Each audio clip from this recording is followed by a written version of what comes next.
years ago when I was young. My age, Ellen. No, I'm much, much older. At least wiser. I am also whiter. I said wiser. Oh, well, I'm whiter. Anyway, where I grew up, the top girls, students, went to single-sex colleges. And I did go to a single-sex college, and we were taught there that girls could do anything.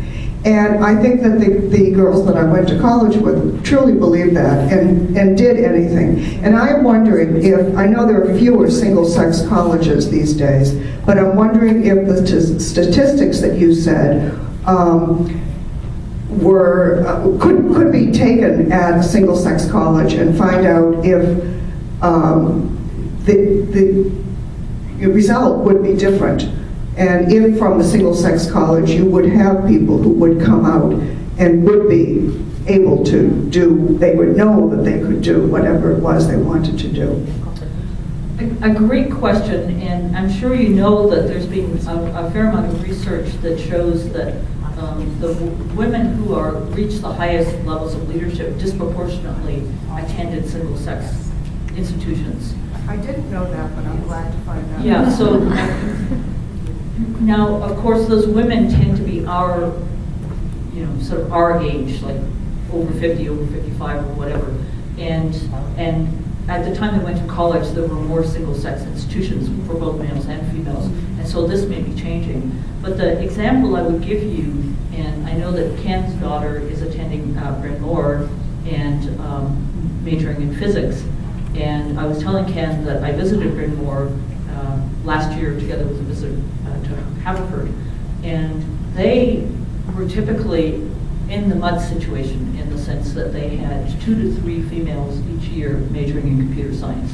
They're just tiny, and they also have a very small number of females majoring in physics. So the situation when you look at single-sex colleges is that the numbers in the areas where that tend to be low in co-ed institutions tend to be low. But Bryn Mawr, I think it's 2 years ago, it might be 3 years ago, they also changed their introductory computer science course. And they are now having classes with like 15, 20, 30 females in them instead of 2 or 3.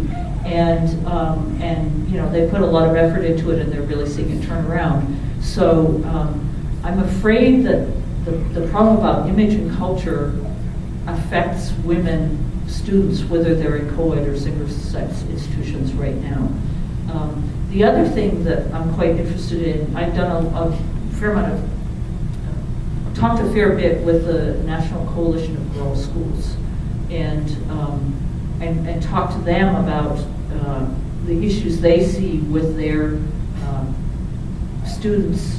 They'll graduate a lot of students who intend to major in engineering or in computer science or something else because they've tried to make this something that will really attract parents to want to send their daughters to these kinds of schools.